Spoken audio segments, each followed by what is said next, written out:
Hello, beautiful people. I hope all is well. I hope all is well. Welcome back to another episode of The Single Season, hosted by me, Allison Wellington. I have an amazing guest today who's asking some questions around red flags that women are ignoring potentially, and then also how to make oneself more approachable. So please make sure you watch through the end of the episode, and I'll have some free resources available for you in the show notes. So at this time, I would like to introduce my wonderful guest, Nanette. Hi, Nanette. How are you? Hi, Allison. I am well. I'm so glad that you're here. Yay! Yes. Me So lots of women have asked me questions about red flags. So what is your concern? What's your question? What's going on? My concern is I'm in my mid-30s, still single. I've had success in relationships, but I find myself in this same cycle of being in a relationship, not being in a relationship, still back out there looking. So I guess my main concern for me, because I'm the common denominator, is are there things that I'm missing or not red flags that I'm not paying attention to that I should be paying attention to in the dating space? Good question. So you mentioned that you've had long-term relationships before, and I'm glad you called them successful. So why do you say that those relationships were successful even though you're currently not in them? I say they're successful because they taught me about myself. They were growing, I experienced growing pains. I've learned a lot about the other person, what I want, what I don't want in a relationship. We've maintained being cordial in friendships. Like there hasn't been much toxicity in the ending of these relationships, but they're successful because I don't believe that we possess people. I think we only experience them. That's just something that I've learned and taken along the way. So that's why I would say my past relationships have been successful, even though I'm still single. Yes. Okay. So tell me what caused the most recent relationship to end? Okay. The most recent relationship ended just because my career and my life kind of elevated. And he was in the entrepreneurial space.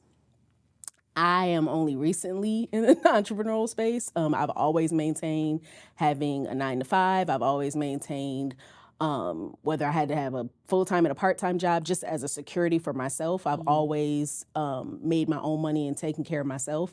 So he was just on a different path than me, and it didn't, we kind of checked each other's boxes in every area but financially. And while I never wanted to be a woman that sort of was made to feel bad for making more money than my significant other, that's what it boiled down to in the end. Him not being able to really be comfortable with that, and also him not being willing to make sacrifices in the same manner I did as it came to my career and being financially secure. So we just weren't equally yoked in the financial space. But so much so that it caused your breakup. What did that look like? How did that manifest? It really, over I'll say a year and a half, as I started making more money, we as a couple started acquiring more things, but it was one-sided. I was bringing in more money, and then there were things like whether it was moving into a house. We moved into a house, we bought 2 luxury vehicles, but it was more so coming out of my pocket. And he just wasn't really willing to make the sacrifice to maintain or keep the things that we had obtained in the course of the relationship. So it became a financial burden on me.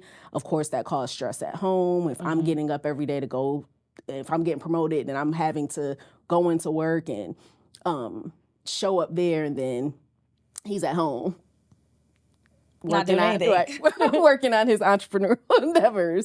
But it got to a point where it was like, okay, where's the sacrifice? Like, I'm okay with you wanting to pursue your ambitions. That's A-okay with me, but you have to be in this partnership with me. And if we have bills, it can't be all on me. Understood. So, yeah, we just didn't agree in that realm. And it ended. Understood. Yeah. So the relationship before this one, Okay.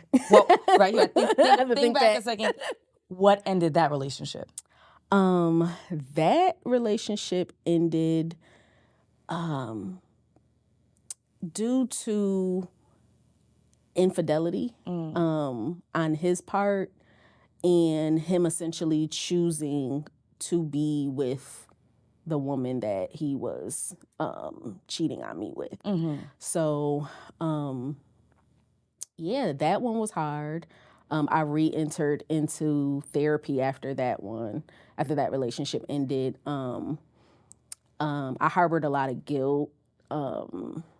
Guilt? Yeah. How so? I felt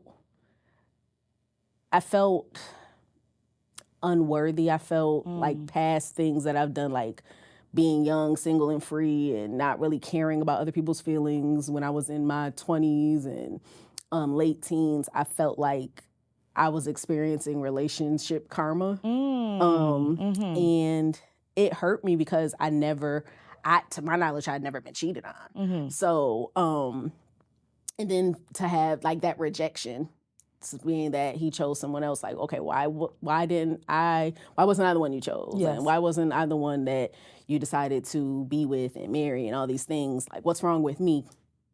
But it was like maybe 3 months after that, I was speaking to a really good friend of mine, and she was like, it's very simple. You're thinking about why wasn't it you, and it's very simple. God didn't want you with him. And I was like, well, that's very profound. I was like, that makes all the sense in the world.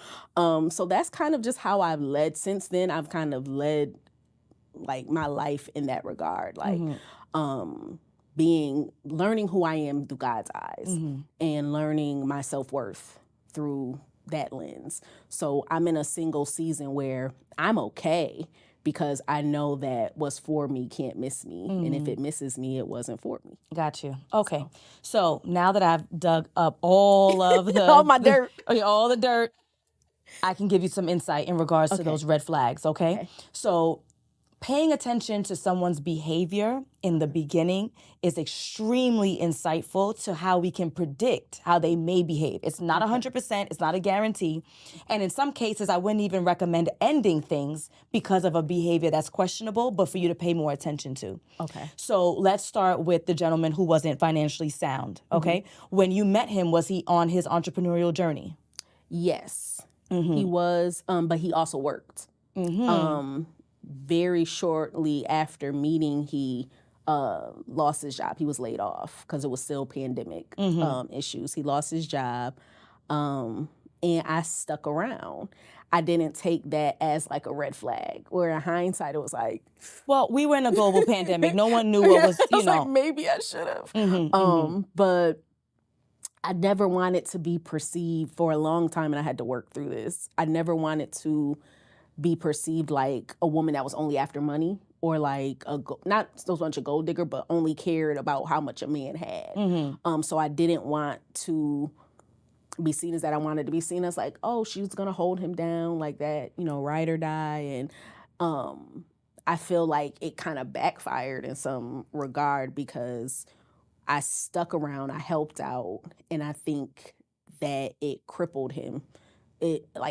There was that mothering spirit, and I think a lot of times we do the nurturing too soon, or the nurturing without commitment. So I think that was like a red flag that I ignored, where it wasn't so much that I couldn't be there for him. I think I just did too much, and it was easy for him to take advantage of that.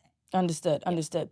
So some of the red flags that I would have investigated or paid attention to with this gentleman was to, and I don't know if you did already, but this is just for the general audience's benefit, is to do some real digging and investigating around the business.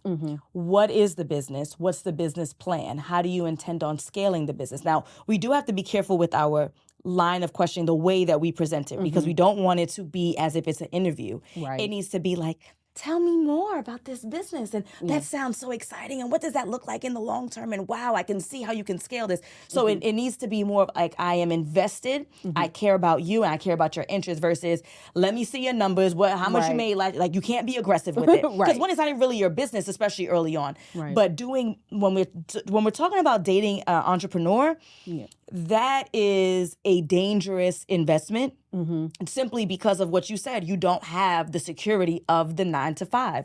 And so the conversation needs to be, well, what is your vision in regards to leaving the 9 to 5? What does it look like in terms of you scaling your business? Do you ever see yourself leaving your job? And if so, what does that look like? So generally speaking, when we're talking about dating entrepreneurs, it does require a little bit more digging and investigation and conversation because exactly what you said, we live in a capitalistic society. Bills are going to be knocking on our door every first of the month. So we have to be able to provide for ourselves and provide for our potential partner. So that's some more investigation I would have done. Again, in hindsight is always 2020. Secondly, the expensive things that you guys were acquiring. So, and not to say that you should be dimming your life light or you don't deserve nicer things, but if you're in a partnership, if this is your partner, you do have to take into consideration, can this person even afford this? And do I have to sacrifice for a couple of months? Do I need to shit on him with this car right now? Like, do we? And then if I know that he can't afford it, then we not getting to. So we're going to get this one nice car for now, babe. And then once things pick up in your business, let's revisit this in a year. So again, not in an effort to say you don't deserve nice things, but we do have to take our partners into consideration with the decisions that we make because that is kind of an unnecessary pressure. Did y'all need to move out from the apartment to the house? Right. Especially knowing that he wasn't steady where he was in that moment. So that's something differently I would have done. Again, hindsight's 2020, but I would have done a little differently. Now let's talk about the cheating situation. That's hard. That's hard because you don't have a crystal ball. And so it's an unrealistic expectation that you were supposed to see. But there are some things that you could have maybe possibly done in order to avoid that heartbreak. So number one, was he completely done with the woman before y'all got together? No, finding out, How I know this? How'd I know? No, and that really tripped me up because it was like he met her maybe a month or two prior to me, and I was like, you could have left me alone. So wait, so he was dating her before you? He was dating her before me. So then, Nanette, you was I was the side secondary. I've been all of the connotations. I've been that. But you didn't know. I did not know. Okay. I did not know. And then when I found out about her because he had proposed to her. And then he reached out to me and I said, well, that's just not, I don't play those Or reached out games. to you and said what?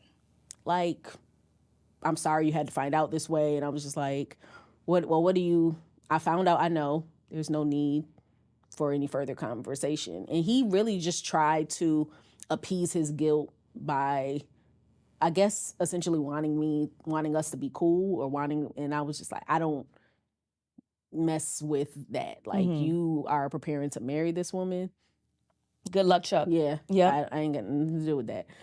So, I wished him well on his journey, and that was that. But it was a hard pill. Were there any suspicious behavior? Because it seems like he was engaging in 2 full-fledged relationships at the same time. At the same time. So nothing suspicious in regards to late phone calls or him not being available specific days of the week every week, because they like to do that. Yeah. They'll carve out like Monday to Wednesday for one chick, Thursday, anything like that? There was, but in the same breath, because it was only, say maybe 11 to 12 months. Of what I thought was exclusivity. We had our own separate homes. We, we lived separate lives. In the times when he did stay the night or I stayed the night with him, it didn't make me feel like I wasn't getting the attention that I wanted. Now, So were you working on your career at this time? Were you were you distracted? I probably was really distracted. And I never, another thing I never wanted to be was like a nag. I never wanted to be, I never wanted a guy to be able to come back and be like, well, we not committed like that, or I'm not married to you, Excellent. I didn't put a ring on your finger. To throw that in my face, because I'm never gonna throw that in anybody's face. Like, I don't believe you possess people. So, yeah, I was kind of just in my career, and when there was never any lack, so to speak, in our dating. Like, he planned dates, we planned dates, we had the dates, we talked. What about meeting friends and family? Friends, I did meet a couple of his friends. I met his sister. Yeah, and that was it. Mom, dad? No, not mom, dad. Why not? He had children. It wasn't on my priority.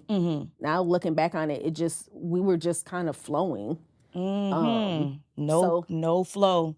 Nanette, there's no flowing. Not at this age, right? We flowing when 17, 18, 22. Yeah. No flowing. So what I would recommend in terms of those red flags is meeting family. Because friends they're their person's friends. They're not your friends, right? They don't owe you anything. So meeting family, even though they're family, but many times, especially if you're talking about women, older women, of course there are going to be instances where moms will lie for their sons. A lot of times you'll get the energy. They might not even say anything to you and say, hey, look here, my son ain't shit, don't date him. No, but it's going to be having an attitude, being dismissive. You're like, wow, I was warm. I came with a gift for your mom. I was respectful. Like, why is she treating me like that? That's going to be some insight.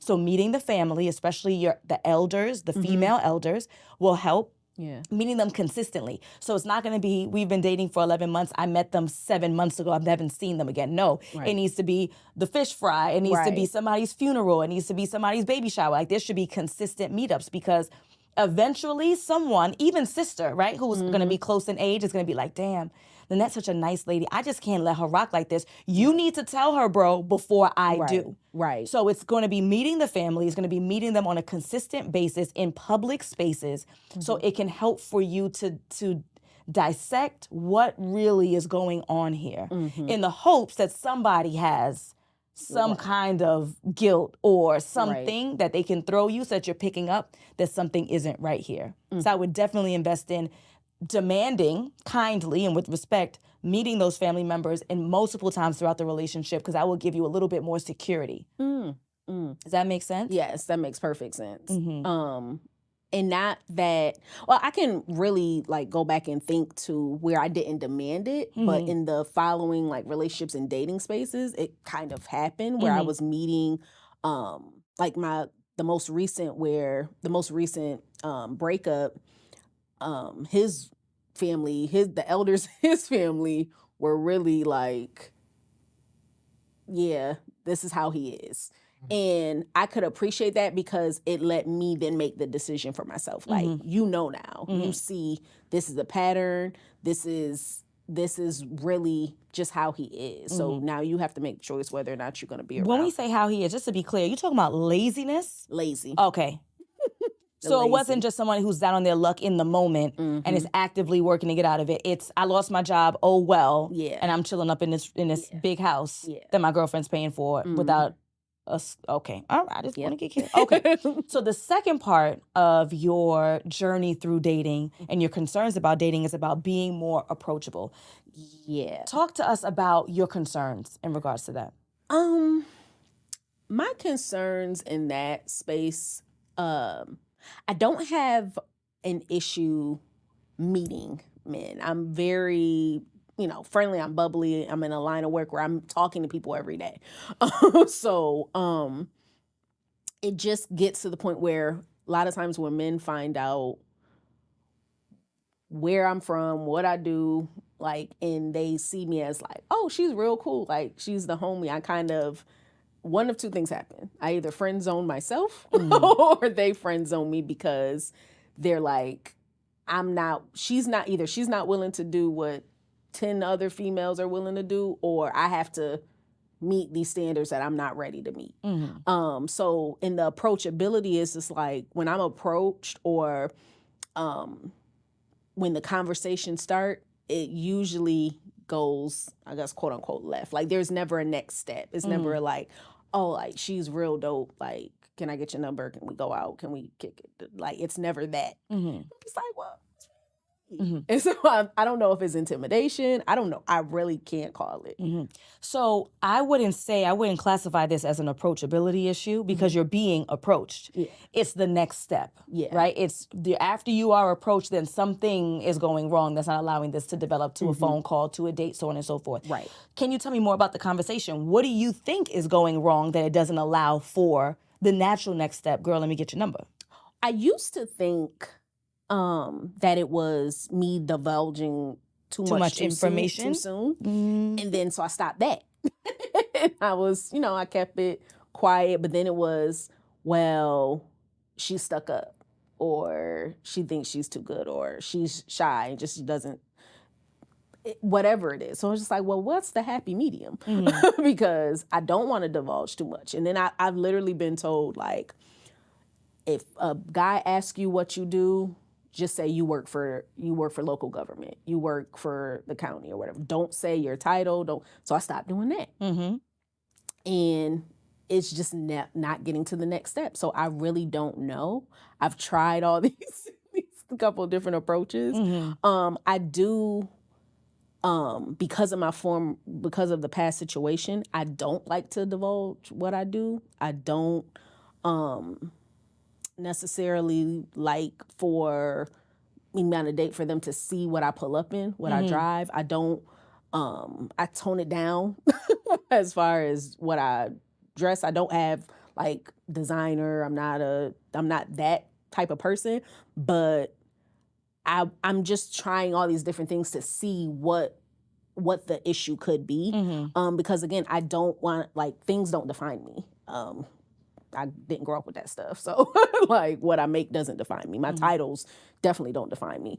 I can care less about that stuff, but I don't want it to be a situation where a guy can come along and think that, oh, well, she got it or she'll take care of it. And I don't have to put in the effort or I don't have to meet those standards. I don't have to do much.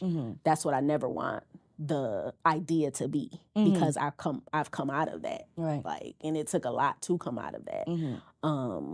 And I never want to feel like I'm being used. And I just see that a lot of the conversations are really from this space, from the guy's perspective, it's been in their head, like they're the ones that need to be pursued. Like they're the prize. And it can be a little disheartening because it's just like, well, are we looking at this as even, like, you have this expectation that I court you?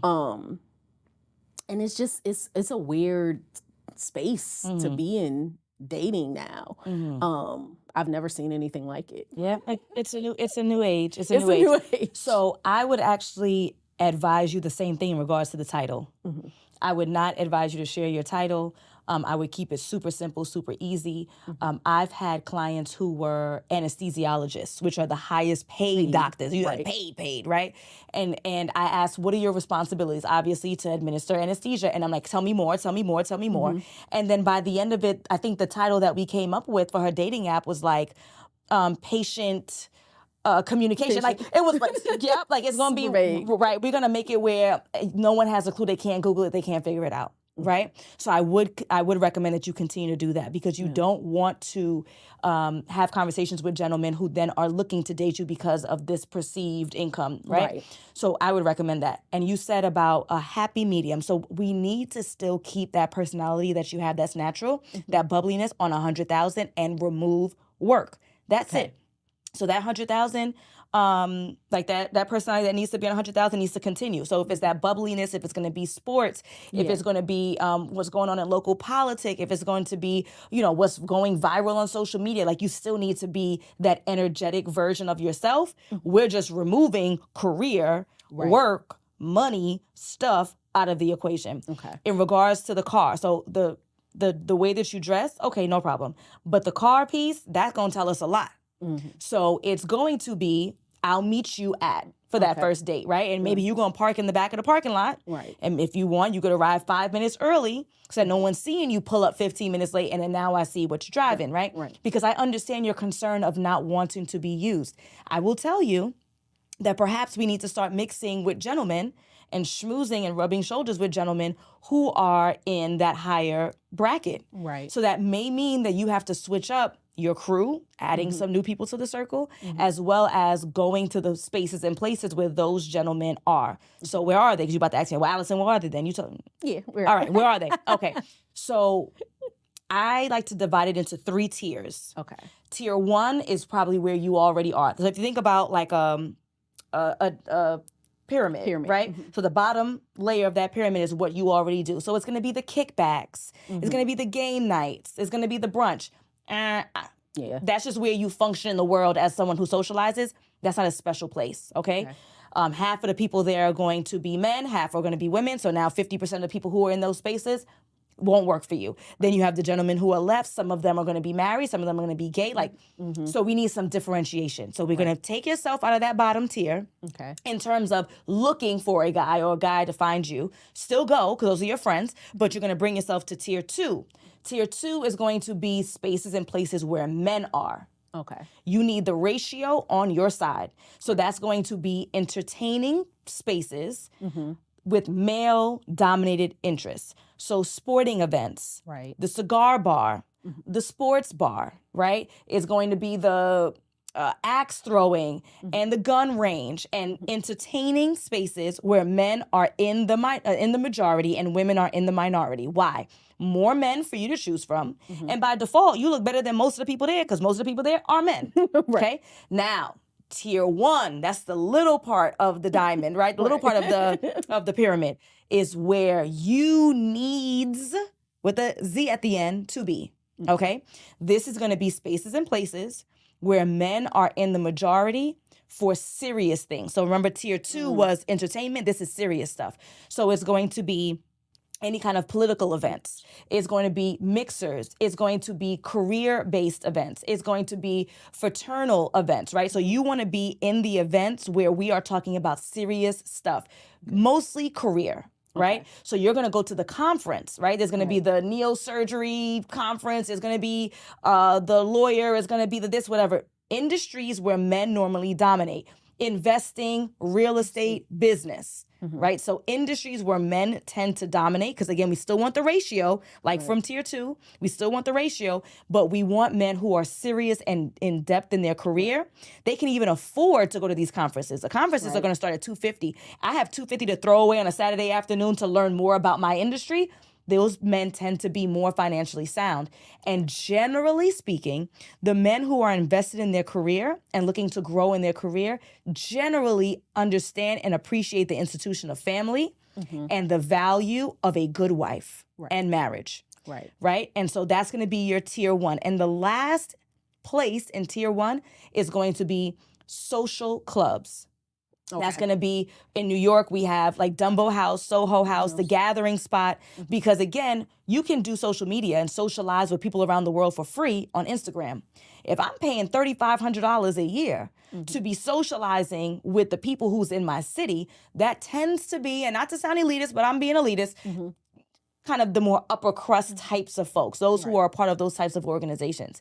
So again, it might not be that you find your husband at this conference. It might not be that your husband finds you at this mixer, but it's going to be I'm socializing with the types of people who are like-minded, and I might find his sister. I might find his cousin. I might find his mom. Oh, Nanette, you got to come meet my son. Right? And so we need to start changing who we're around, because that will impact the types of people that we date. Gotcha. Does that make sense? That makes perfect sense. I'm glad. All right, Nanette. So I'm going to ask you, as we wrap up, what is one thing that you are going to put into place once we are done this episode? Right now, what are you going to walk out and do differently? The one thing I'm going to do differently is get into some of these conferences and spaces that put me amongst the majority of men and not the minority. And not the minority of like-minded people who are hardworking, who are invested in their careers, because relatively speaking, those people tend to appreciate the institution of family and marriage, generally speaking. Okay. It makes sense. Okay. Thank you so much. Thank you so much for being on the show. I appreciate you beyond regard. Like, thank you. I appreciate you. This has been insightful. I'm and glad. A good learning experience. Good. So for those who were watching, who are listening, I hope that you are taking away something so that you can have an impact in your dating experience. If that means that you're socializing with a new circle, you're paying attention to past behaviors, you're asking more questions, and you are kindly demanding that you're around the person that you're dating, friends and family, so you can be sure that you are known, then take something away from this episode. All right, folks, it has been a pleasure. Thank you so much to our guest, Nanette. And Nanette, can you let us know where we can find you, especially if we are an eligible bachelor in the Atlanta area who might be interested in connecting there. If you're interested in connecting, my Instagram is I am Nanette Rochelle. That's I am NANETTERICHELLE. Yes, thank you so much again. And if you are interested in any of the free resources I have available, please check out the show notes. But if you realize that you need a little bit more support, then go ahead and book a consultation at alignwithallison.com. All right, everybody. Peace.